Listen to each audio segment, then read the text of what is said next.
Happy New Year! I'm Khalib Thompson and welcome to the weekly news roundup from Jamaicans.com on Caribcast.tv, covering December 27th, 2013 to January 2nd, 2014. This week's episode is brought to you by our sponsors, Caribtix, event tickets for the Caribbean and the Americas, Anisha Concepts for small business graphics and web design, and First Fridays of Florida, South Florida's premier Caribbean monthly social event. Off the top in Caribbean news, according to the United Nations Population Fund, about 29% of girls in the Caribbean region were married before they reached the age of 18. Representatives of UNFPA believe this represents a human rights violation that must be addressed immediately by the leaders in the region. According to Brian Gove, a technical advisor from Oil Spill Response Limited, the oil spill that occurred off the coast of Trinidad and Tobago could take up to 3 months to clean up. The cleanup operations are hampered by a lack of access to the area, said Gove. There is only a single access road to the storage facility where the spill occurred. The owner of the facility is Petrotrin. The number of cases of chikungunya in the Caribbean has increased from 26 to 66 on the island of St. Martin, the center of the outbreak. Health officials fear this could indicate a growing risk of the disease spreading to the United States mainland. The illness has also been found in Martinique and Guadeloupe. For the second time in a period of 5 days, a Canadian man has disappeared from a Royal Caribbean cruise ship. The area around the Cayman Islands is being searched for a 65-year-old man who had been a passenger on the Independence of the Seas ship. Another Canadian, a 26-year-old man, jumped from the Adventure of the Seas ship off the Puerto Rican coast a few days later. Both men were with their families on 6-day cruises of the Caribbean. In Jamaican news, a labor market survey has found that about 36% of employers in Jamaica plan to expand their workforces in 2014. The survey covered 600 organizations in 14 parishes. Firms in the electricity, gas, and water sector were most optimistic about job growth.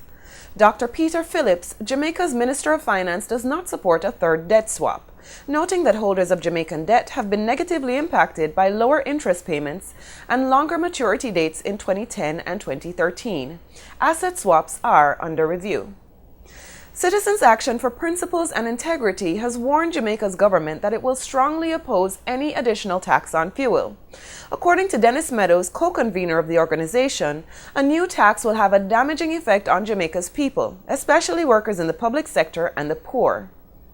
Portia Simpson Miller, Jamaica's Prime Minister, says that she understands and shares the pain Jamaicans face in regard to economic hardships connected to the International Monetary Fund, but she also said there is no alternative and people must continue along the path of economic adjustment. In Diaspora news, Geoffrey Palmer, a Jamaican-born scientist and professor emeritus at Heriot-Watt University in Edinburgh, has been knighted by Queen Elizabeth II during her New Year's Honours ceremony. Palmer is an anti-racist activist and the first black university president in Scotland.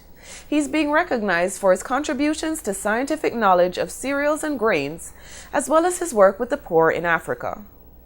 The storm that hit Dominica, St. Lucia, St. Vincent, and the Grenadines over Christmas left 23 people dead and 4 missing, as well as considerable damage from flooding that washed out roads and bridges and destroyed several schools.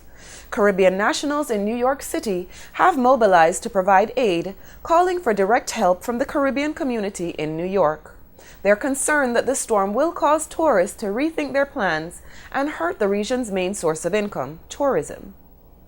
And in entertainment, after controversial performances by Lady Saw and Macca Diamond at the 2013 Sting Dancehall concert, Dennis Howard, Jamaican musicologist, says that the nation's music industry should develop better professional attitudes. Sting is a government-sponsored Boxing Day event, and to justify taxpayer support, the event should be more tasteful and professional. In sports, after almost 30 years, Jamaica has a bobsled team that hopes to achieve a win at the Sochi Winter Olympics in Russia in February 2014. The original team tried for a medal in 1988 but crashed off the course.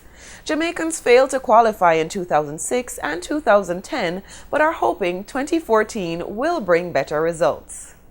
In business, at the Rum Awards of 2013, a competition sponsored by the Caribbean Journal, Jamaican rum lost out to a rum produced by Bacardi of Puerto Rico, known as Bacardi Facundo Collection Exquisito. The winner of the award only began selling in November 2013 and is considered a new standard in premium rum making. A Jamaican animation firm, Real Rock GSW Animation Limited, announced that it will co-produce a cartoon series to be aired on the Disney Channel and Nickelodeon television channels in Europe, Asia, South America, and Australia. The project could employ as many as 80 Jamaican animators. Real Rock, which started up in February of 2012, is a pioneering animation firm in Jamaica and has won a contract with Emira Entertainment of Spain to produce 52 episodes of Lucky Fred. According to Dr. Conrad Douglas, executive chairman of Conrad Douglas and Associates, the limestone industry could mean as much as US $7 billion per year for Jamaica. Douglas believes there are considerable opportunities in limestone if the industry increases production and moves into value-added products. Limestone is used in the manufacture of paper, paint, rubber, glass, plastics, and adhesives, among other products. And finally, a personal perspective. Much like how we have leaders in Jamaica, there's people who take stands and push things towards. You don't have community organizers in the Jamaican diaspora who are just at it.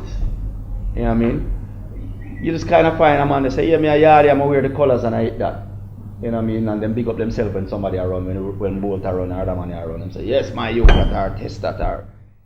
Last week, Shaggy ignited a firestorm among members of the diaspora. He made disparaging comments that basically denied the very existence of active diaspora community leaders, insinuating that the diaspora isn't organizing and, quote, actively supporting causes in Jamaica. Before observing the statement he made word for word, I admit I was defending the spirit of his statement. I agree, as do many expatriates, that the diaspora is not well organized and might seem ineffective because of that. But I am well aware that there are many among us who bleed black, green, and gold and go above and beyond to volunteer time and energy to the advancement of all good things Jamaican. Depending on where you are in the U.S., you know names like Marlon Hill, Irvin Clare, and Sandy Isaacs. You know organizations like Food for the Poor, Jam Packed, and American Friends of Jamaica. These aren't talkers, these are doers. I believe all three organizations I just named have paid staff, but the individuals, they just love their country. To make a statement like, quote again, you don't have community organizers in the Jamaican diaspora that are active, who are just at it, unquote, is pretty much akin to boxing these individuals in their faces. Now, Shaggy's a good guy, so I don't believe he meant to personally attack anyone. When speaking without a script, we often phrase things inappropriately. But people pay attention when people like Shaggy speak. And he basically threw the folks and organizations I just mentioned, the various people who send their small remittances home when they can, professionals who volunteer their time and talents on unpaid medical missions, etc., he just threw them all under the bus. A whole lot of questions have been raised in the kerfuffle, but the question I'd like to have us all linger on is, what positive can we take from the discourse that has ensued? However we felt about the exact wording of his statement, I believe the most important thing we can take from the spirit of his statement is that more needs to be done by those of us who have gone abroad and made a better life. I'll also put it out there that, as one leader mentioned, perhaps there need to be facilitators in Jamaica that make it easier for us to help. Shaggy does wonderful things for Jamaica, and specifically the Bustamante Children's Hospital. No one can deny his good deeds. I don't think he should deny anyone else's either. His inference that active and helpful organizations don't exist is utterly and completely false. If you'd like to find some of those resources, if you'd like to find facilitators that will help you help Jamaica, visit Jamaicans.com and search Helping Jamaica. The passionate dialogue that has been sparked recently cannot be covered completely in this short review, so look out for an extended version in the coming days. For more headlines and the news in detail, visit Jamaicans.com and follow them on Twitter and Facebook. For live Caribbean TV anywhere in the world, order Caribcast on your Roku device, visit caribcast.tv, or download the app. I'm Khalib Thompson. For all of us at Jamaicans.com and CaribCast.tv, keep on keeping on. We'll see you next time on the Weekly News Roundup.